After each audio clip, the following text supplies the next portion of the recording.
welcome two माय new blog जोटा को और मेटा ब्लॉग वीडियो रे जो को ना सगुन दाराम और उनका के तबन मांग लेका के वीडियो नहीं अगू के नवा दो आसना पता रे ना तबन तेहिन खन एहबो कना माने तो 14 तारीख खन आ तेहिन ना हो सुसुन माने लड़का को ना को पता तबन चला लेन गेबो और नेतो मा चे सेरेन को के आजमो कना तिर ना को सेटर दी कना तिर ना एहबो और बन चला दिया सुर के आले ठिकन दो चला वीडियो रे कंटिन्यू ताहे को पे तबन लास्ट धरी मेल पे और पे कुसिया खान हा लाइक और सब्सक्राइब तबन पे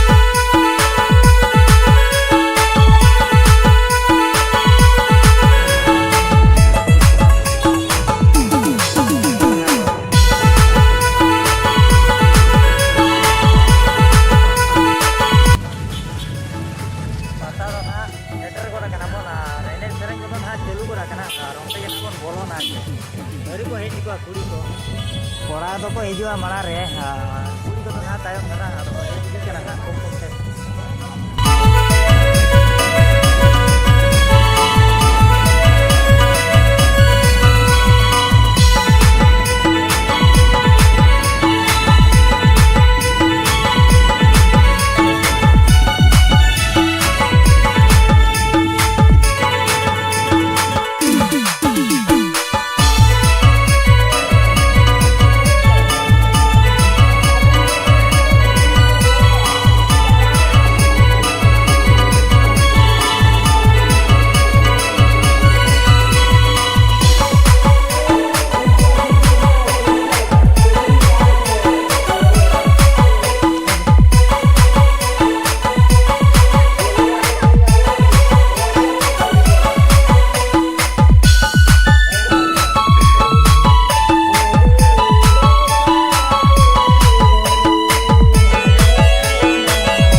क्या है आज बहुत समाज का जो नाच है ठीक है जितना भी लोग आए हैं हम लोग नाच सकते हैं नाचने के लिए मना नहीं है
ᱵᱟᱨ ᱠᱮᱫᱟ ᱡᱮ